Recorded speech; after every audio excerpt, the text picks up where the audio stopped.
Selamat berjumpa kembali untuk kita semua, Bapak Ibu, saudara-saudari, di malam hari ini. Kembali kita melanjutkan renungan malam kita. Kami senang untuk kita semua yang tetap memberikan waktunya untuk sama-sama kita merenungkan bagian firman Tuhan. Kiranya firman Tuhan ini tetap memberikan terang bagi jalan kita. Karena Tuhan Yesus itu berfirman, dan kita mendengar dan melakukannya, disitulah letak kebahagiaan dalam kehidupan ini. Sebelum kita memulai renungan malam kita, mari kita berdoa. Tuhan Yesus, Allah kami, Allah yang telah datang ke dunia dan telah memperkenalkan diri-Mu kepada kami manusia ini. Di malam hari ini Tuhan Yesus, kami rindu supaya Tuhan Yesus itu yang adalah Allah pencipta langit dan bumi, kembali mau memperkenalkan diri kepada kami. Untuk itu, bukakanlah mata rohani kami, supaya sewaktu kami merenungkan bagian firman Tuhan ini, kami semakin mengenal siapa Tuhan Yesus itu. Supaya dalam hidup ini kami semakin menyerahkan segala pikiran kami, hati kami, maupun kehendak kami, supaya kami bisa diaturkan oleh Allah pencipta kami itu. Untuk itu Tuhan, kami berdoa supaya Tuhan membukakan pikiran kami. Tuhan hadir di tengah-tengah renungan kami ini, supaya suatu kami merenungkan bagian firman Tuhan ini, jelas bagi kami perkataan-Mu ini. Terpujilah Engkau, Tuhan Yesus Allah kami. Amin. Baik, senang sekali untuk kita semua, Bapak Ibu, saudara-saudari, di malam hari ini kembali kita akan diisi oleh kebenaran firman Tuhan. Baik, mari kita renungkan bagian firman Tuhan dari Injil Yohanes pasal 11 ayat yang ke-25. Ya, ini bagian firman Tuhan yang dalam bulan ini banyak kita merenungkannya secara bersama-sama. Tapi kami mau supaya firman Tuhan ini semakin kita ulangi, semakin ada bagian firman Tuhan yang kita boleh mengerti. Ya. Baik, Yohanes 11 ayat 25, nanti ada urutannya ya, yang akan kita renungkan di malam hari ini. Tapi pertama, mari kita melihat dari Yohanes 11 ayat 25, saya akan membacakan bagian firman Tuhan ini untuk kita. Jawab Yesus, "Akulah kebangkitan dan hidup, barang siapa percaya kepadaku, ia akan hidup walaupun ia sudah mati." Ini seperti renungan-renungan kita sebelumnya, kita angkat, inilah salah satu 7 pengakuan dari Tuhan Yesus. Apa tadi katanya? "Akulah kebangkitan dan hidup, barang siapa percaya kepadaku, ia akan hidup, walaupun ia sudah mati." Kalau kita lihat dari bahasa karonya dijelaskan sini, akulah yang membangkitkan orang mati. Aku kap simpe keke kalak si enggo mati. Tapi di dalam bahasanya dikatakan, akulah kebangkitan dan hidup, barang siapa percaya kepadaku, ia akan hidup walaupun ia sudah mati. Kita tahu ini ceritanya, bagaimana Yesus membangkitkan Lazarus. Lazarus yang sudah 4 hari mati, dan Tuhan Yesus berjumpa dengan saudarinya bernama Marta, dan dia bertukar pikiran dengan Marta, bagaimana Marta ini memiliki iman bahwa Yesus ini mampu atau bisa membangkitkan saudaranya Lazarus pada akhir zaman. Tapi di sini Tuhan Yesus menjelaskan kepada Marta saudari Lazarus, katanya, "Akulah kebangkitan dan hidup, barang siapa percaya kepadaku, ia akan hidup walaupun ia sudah mati." Tuhan Yesus mengaku bahwa dialah kebangkitan dan hidup. Mari kita merenungkan sejenak. Adakah di dunia ini kita tahu pemimpin atau orang yang menganggap dirinya benar berani mengatakan bahwa dialah kebangkitan? Tetapi Yesus ini adalah kebangkitan. Mengapa Yesus berani mengatakan kepada kita malam hari ini bahwa Dia adalah kebangkitan dan hidup? Mari kita renungkan sejenak dan mari kita melihat dari Kejadian pasal yang kedua itu.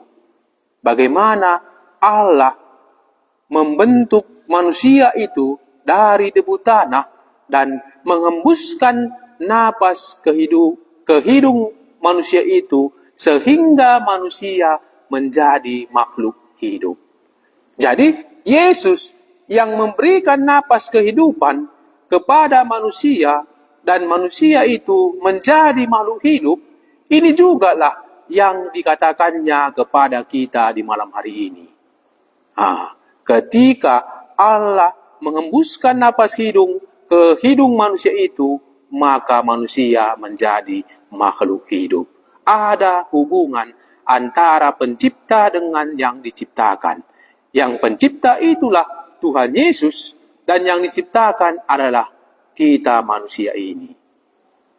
Jadi, kalau kita lihat lagi ke pasal 3, bagaimana manusia itu tidak taat, tidak percaya terhadap Allah penciptanya, maka disitulah manusia itu menjadi mati. Bagaimana dikatakan di pasal 2 itu, ada pohon di tengah taman ini, jangan engkau makan. Apabila engkau makan buah pohon pengetahuan dan baik, tentang yang baik dan yang jahat, pastilah engkau mati. Dan manusia yang diciptakan ini tidak taat, tidak percaya akan apa yang dikatakan oleh Allah itu. Maka ketika dimakannya, disitulah terjadi apa yang dikatakan. Mulai ada keterpisahan antara manusia yang diciptakan dengan Allah yang menciptakan. Tapi di situ tidak langsung mati. Tapi apakah firman Tuhan ini jadi? Kalau kita lihat di pasal 5 kejadian itu, Adam mati. Jadi disitulah bahwa apa yang dikatakan oleh Allah pencipta itu pastilah jadi. Jadi ketika dia makan buah itu, mulai ada terpisah Allah yang memberikan napas hidup kepada manusia itu. Dan di malam hari ini, Yesus mengulangi kepada kita bahwa dialah yang dulu menjadikan manusia itu, yang memberikan napas hidupnya, sekarang sudah menjadi manusia.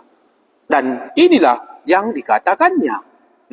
Akulah kebangkitan dan hidup, barang siapa percaya kepadaku, ia akan hidup walaupun ia sudah mati. Mengapa dikatakan Tuhan Yesus seperti ini?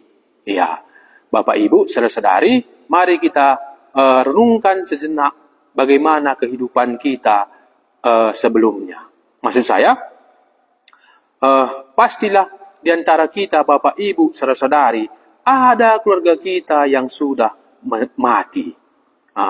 Jadi, ketika saudara kita, pemilik kita yang meninggal itu, dia mati, maka terpisahlah rohnya dengan tubuhnya. Dan waktu manusia itu tidak percaya atau melanggar firman Tuhan, disitulah mati kerohaniannya, terpisah antara Allah dengan manusia. Jadi, Bapak Ibu, saudara-saudari, sebab upah dosa ialah maut, ini juga pasti akan terjadi. Makanya manusia, seperti kita bilang awal tadi, tidak ada yang tidak akan mati. Jadi manusia menunggu giliran kapan akan mengalami kematian. Makanya di sini Tuhan Yesus menjelaskan kepada kita bahwa barang siapa percaya kepadaku, ia akan hidup walaupun ia sudah mati. Jadi ketika kita datang kepada Tuhan Yesus, disitulah kita memiliki hidup. Kehidupan yang sudah hilang karena ketidaktaatan Adam itu, ketika kita datang di dalam Tuhan Yesus, disitulah kita kembali memiliki kehidupan. Jadi dengan demikian Bapak Ibu, saudara-saudari, mau kita datang percaya kepada Tuhan Yesus. Karena pernah ku baca buku itu kan, bahwa manusia itu diciptakan untuk kekekalan. Manusia diciptakan bukan hanya setahun atau 2 tahun, tapi sebenarnya manusia itu diciptakan sampai kepada kekekalan. Mengapa saya bilang sampai kekekalan? Kita tahu bahwa setiap manusia yang sudah meninggal, apa katanya di Ibrani 9 ayat 27? Sebab manusia ditetapkan mati sekali, setelah itu dihakimi. Jadi manusia ini ketika dia datang kepada Tuhan Yesus, dia akan memiliki kehidupan yang kekal. Jadi apabila manusia ini mengabaikan atau tidak percaya atau tidak datang kepada Tuhan Yesus, maka dia akan mengalami kematian yang kekal. Jadi kita pilih yang mana? Di malam hari ini Tuhan Yesus akan menjelaskan kepada kita bahwa di dalam Dialah ada kehidupan. Kalau kita lihat kita bandingkan dengan 2 Korintus 5 ayat 17 dikatakan, barang siapa yang ada dalam Kristus, dia adalah ciptaan yang baru. Yang lama sudah berlalu, sesungguhnya yang baru sudah datang. Karena kita sudah jatuh dalam dosa, terpisah dengan Allah, ketika kita berada di dalam Yesus, disitulah kita memiliki hidup. Kita menjadi ciptaan yang baru. Jadi Adam yang sudah membuat manusia jatuh ke dalam pemberontakan, membuat manusia jauh dari hadapan Allah, terpisah dengan Allah. Tuhan Yesus datang untuk mematahkan kutuk yang sudah dibuat oleh Adam itu. Ketika Tuhan Yesus datang, dialah yang akan memberikan kembali kehidupan. Maka hubungan manusia yang diciptakan itu dengan penciptanya kembali menjadi baik ketika Tuhan Yesus datang. Makanya di malam hari ini Bapak Ibu saudara-saudari, dijelaskan kepada kita bahwa akulah kebangkitan dan hidup, barang siapa percaya kepadaku, ia tidak akan mati. Apa katanya? Akulah kebangkitan dan hidup, barang siapa percaya kepadaku, ia akan hidup walaupun ia sudah mati. Makanya nanti boleh kita lihat apa maksudnya, apa tujuan Tuhan Yesus mengatakan bahwa dialah kebangkitan dan hidup. Makanya nanti kita bisa lihat bagaimana Yesus ini yang adalah kebangkitan dan hidup, bahwa dialah yang dapat membangkitkan orang dari antara orang mati.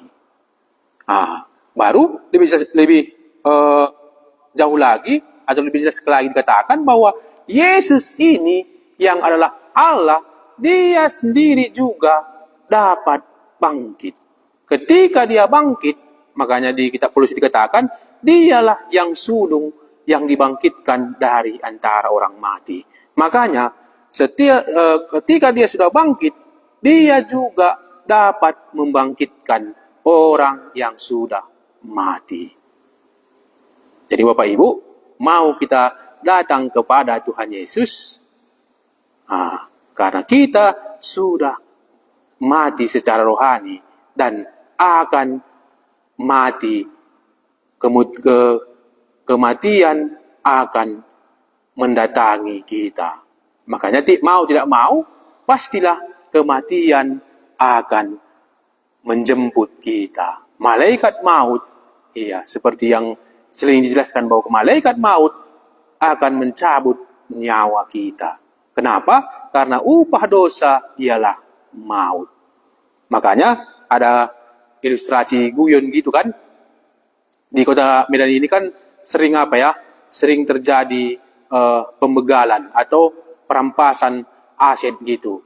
Kalau ketika kita malam, pagi hari lewat, ketika orang begal itu datang, maka dia akan mengancam keselamatan nyawa kita. Makanya di situ selalu dirampas. Kalau di istilah kami dulu waktu muda, waktu orang begitu merampok, ditodongkannya senjata tajam atau senjata api, Anda pilih nyawa atau uang katanya. Nyawa atau uang. Ketika dia sudah menodongkan senjata tajamnya atau senjata apinya, nyawa atau uang. Makanya sering kami guyon gitu kan, nyawa atau uang, atau kami bilang. Nggak bisa atau. Kalau nggak nyawa, uang. Begitulah manusia mempertahankan atau ingin merebut harta seseorang. Makanya manusia ketika diancam itu, pastilah dia menyerahkan uangnya atau hartanya. Makanya kalau kita lihat di berita-berita dari sosmed gitu kan, ketika mereka pembegal itu datang, makanya banyak orang menyerahkan harta bendanya, sepeda motornya, supaya nyawanya bisa selamat. Ini menunjukkan bahwa manusia sebenarnya takutnya akan kematian. Di sini Tuhan Yesus memberikan pengharapan kepada kita bahwa Dialah kebangkitan dan hidup. Barang siapa percaya kepada Tuhan Yesus, ia akan hidup walaupun ia sudah mati. Mari kita melihat bagaimana Tuhan Yesus yang adalah kebangkitan, dia sendiri telah bangkit dan juga dapat membangkitkan Lazarus. Kita lihat Lazarus dibangkitkan dari bahan kita ini dari ayat 1 sampai 17. Nanti kita lompat ke 39 sampai 44. Saya akan bacakan untuk kita, Bapak Ibu, saudara-saudari. Lazarus dibangkitkan. Ada seorang yang sedang sakit, namanya Lazarus. Ia tinggal di Betania, kampung Maria dan adiknya Marta. Maria ialah perempuan yang pernah meminyaki kaki Tuhan dengan minyak mur dan menyekanya dengan rambutnya. Dan Lazarus yang sakit itu adalah saudaranya. Kedua perempuan itu mengirim kabar kepada Yesus. Tuhan, dia yang engkau kasihi, sakit. Ketika Yesus mendengar kabar itu, ia berkata, penyakit itu tidak akan membawa kematian, tetapi akan menyatakan kemuliaan Allah. Sebab oleh penyakit itu anak Allah akan dimuliakan. Yesus memang mengasihi Marta dan kakaknya Lazarus, namun setelah didengarnya bahwa Lazarus sakit, ia sengaja tinggal 2 hari lagi di tempat di mana ia berada. Tetapi sesudah itu ia berkata kepada murid-muridnya, mari kita kembali lagi ke Yudea. Murid-murid itu berkata kepadanya, Rabi, baru-baru ini orang-orang Yahudi mencoba melempari engkau. Masih maukah engkau kembali ke sana? Jawab Yesus, bukankah ada 12 jam dalam satu hari? Siapa yang berjalan pada siang hari, kakinya tidak terantuk, karena ia melihat terang dunia ini. Tetapi jikalau seorang berjalan pada malam hari, kakinya terantuk, karena terang tidak ada di dalam dirinya. Demikianlah perkataannya. Dan sesudah itu ia berkata kepada mereka, Lazarus saudara kita telah tertidur, tetapi aku pergi ke sana untuk membangunkan dia dari tidurnya. Maka murid-muridnya itu berkata kepadanya, Tuhan, jikalau ia tertidur, ia akan sembuh. Tetapi maksud Yesus ialah tertidur dalam arti mati. Sedangkan sangka mereka, Yesus berkata tentang tertidur dalam arti biasa. Karena itu, Yesus berkata dengan terus terang, Lazarus sudah mati, Tetapi syukurlah aku tidak hadir pada waktu itu, sebab demikian lebih baik bagimu, supaya kamu dapat belajar percaya. Marilah kita pergi sekarang kepadanya. Lalu Thomas yang disebut Didimus berkata kepada teman-temannya, yaitu murid-murid yang lain, marilah kita pergi juga untuk mati bersama-sama dengan dia. Maka ketika Yesus tiba, didapatinya Lazarus telah 4 hari berbaring di dalam kubur. Ini ceritanya bagaimana Tuhan Yesus dengan murid-murid dikabari oleh saudari Lazarus, itulah Marta dan Maria, bahwa Lazarus yang dikasihi oleh Tuhan Yesus sakit. Tetapi Yesus tidak langsung datang. Dia sengaja untuk tidak datang. Dan ketika Lazarus yang sudah diketahui oleh Tuhan Yesus meninggal, disitulah Tuhan Yesus menjumpai dia. Disinilah boleh kita belajar bagaimana murid-murid diajar untuk belajar percaya. Percaya dalam arti bahwa Yesus inilah kebangkitan dan hidup. Dari di sini, ketika Lazarus sudah meninggal, disitulah Tuhan Yesus mau datang karena dia ingin membuat murid-murid menjadi belajar percaya. Dan ketika nanti Tuhan Yesus membangkitkan Lazarus, disitulah Allah dan Tuhan Yesus akan dikenal dan dipermuliakan oleh orang-orang Yahudi yang sedang mengunjungi atau melayat saudaranya, menghiburkan saudarinya, itulah Marta dan Maria. Di sini Tuhan Yesus, apa kata ayat 17? Maka ketika Yesus tiba, didapatinya Lazarus telah 4 hari berbaring di dalam kubur. Menunjukkan bahwa Lazarus memang benar-benar telah mati. Karena sudah 4 hari. Baru kita lanjut ke ayat 39 sampai 44. Disinilah Tuhan Yesus menunjukkan bahwa dialah kebangkitan dan hidup. Mari kita melihat, saya akan bacakan untuk kita. Kata Yesus, angkat batu itu. Marta, saudara yang, saya ulangi, ayat 39, kata Yesus, angkat batu itu. Marta, saudara orang yang meninggal itu berkata kepadanya, Tuhan, ia sudah berbau, sebab sudah 4 hari ia mati. Jawab Yesus, bukankah sudah kukatakan kepadamu, jikalau engkau percaya, engkau akan melihat kemuliaan Allah? Maka mereka mengangkat batu itu, lalu Yesus menghadap ke atas dan berkata, Bapa, aku mengucap syukur kepadamu, karena engkau telah mendengarkan aku. Aku tahu bahwa engkau selalu mendengarkan aku, tetapi oleh karena orang banyak yang berdiri di sini mengelilingi aku mengatakannya supaya mereka percaya bahwa engkaulah yang telah mengutus aku.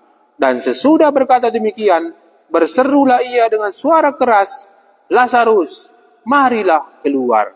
Orang yang telah mati itu datang keluar, kaki dan tangannya masih terikat dengan kain kapan, dan mukanya tertutup dengan kain peluh.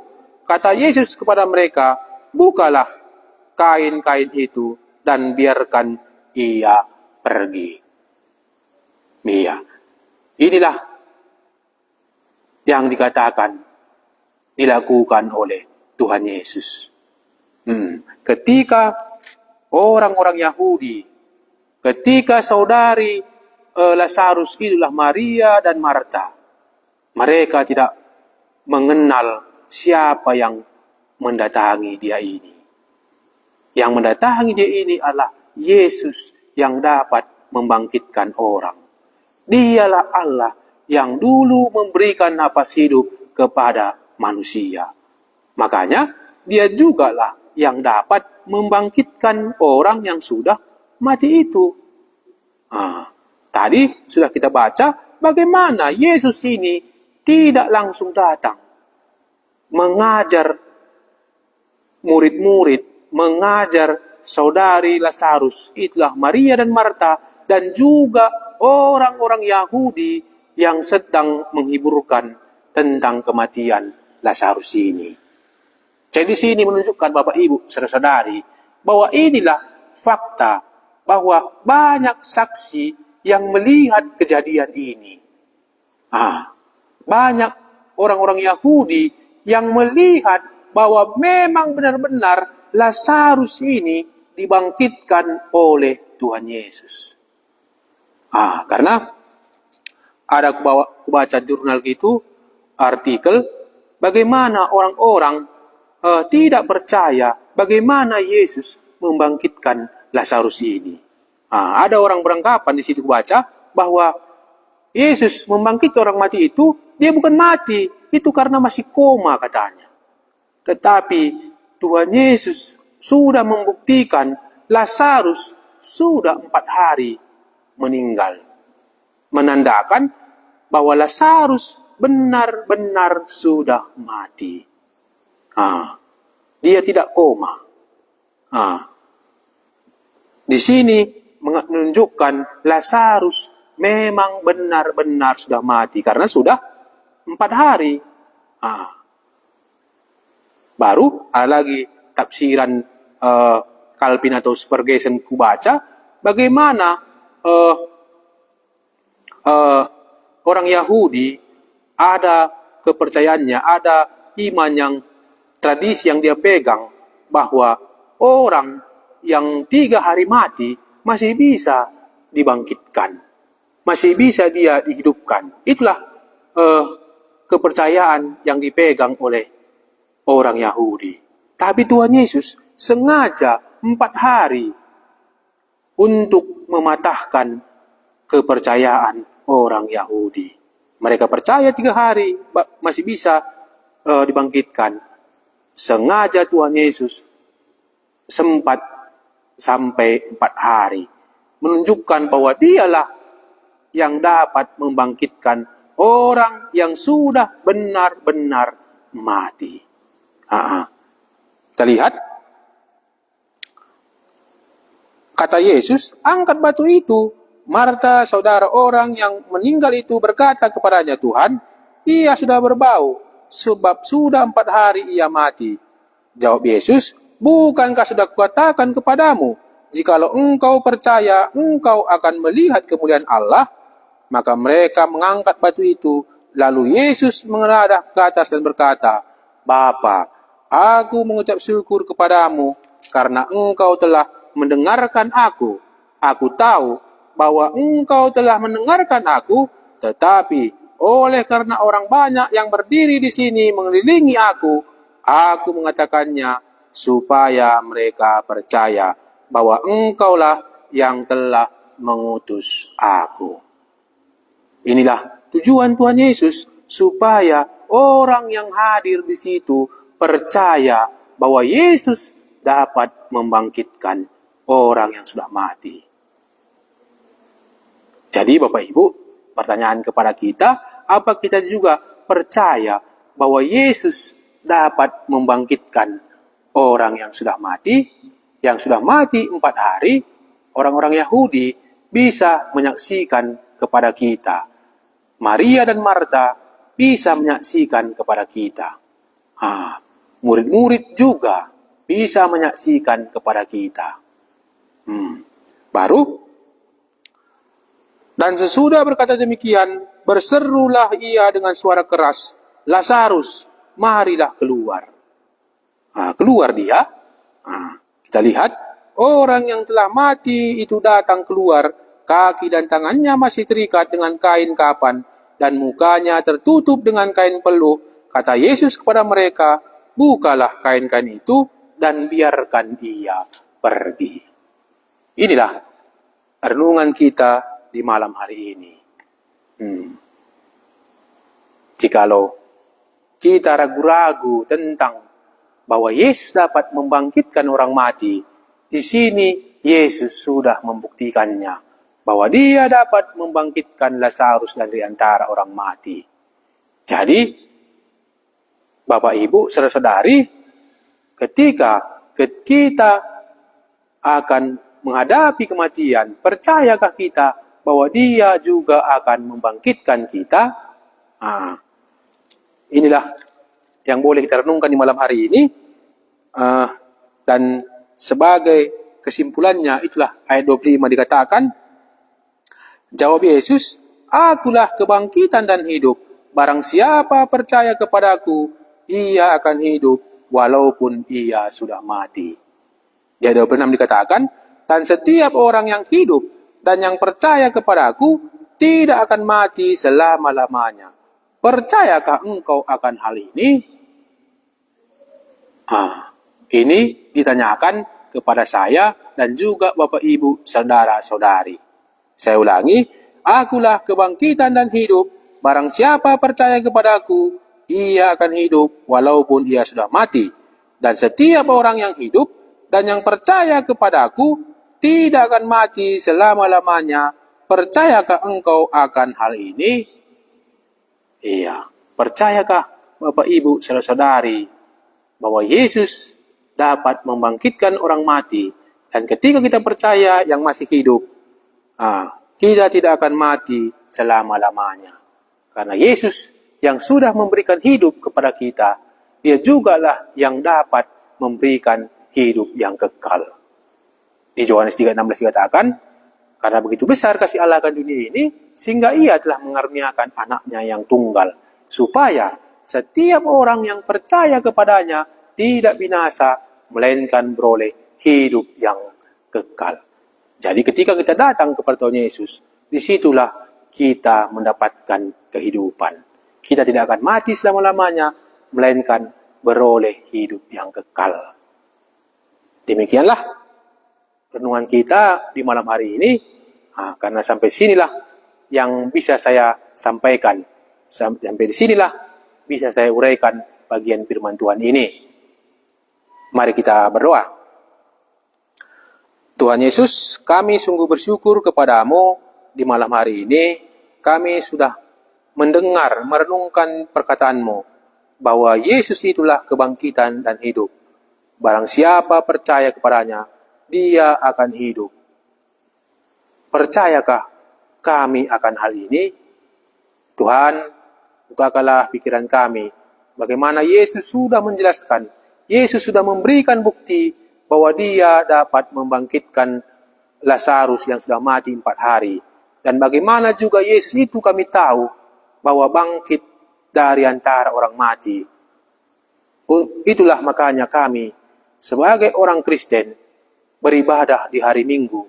Karena disitulah Tuhan Yesus bangkit, memberikan pengharapan kepada kami bahwa Allah yang kami sembah itu telah bangkit dari antara orang mati dan akan membangkitkan kami yang percaya kepadanya. Kami tidak akan mati selama-lamanya, melainkan beroleh hidup yang kekal. Terima kasih Tuhan untuk perkataan-Mu buat renungan kami di malam hari ini. Tuhanlah yang memberikan kami boleh mengerti. Roh Kudus meneruskannya ke dalam hati kami masing-masing, supaya suatu kami mengingat kembali, Roh Kudus itu mengingatkan kembali, kami boleh mengambil supaya datang kepada Tuhan Yesus.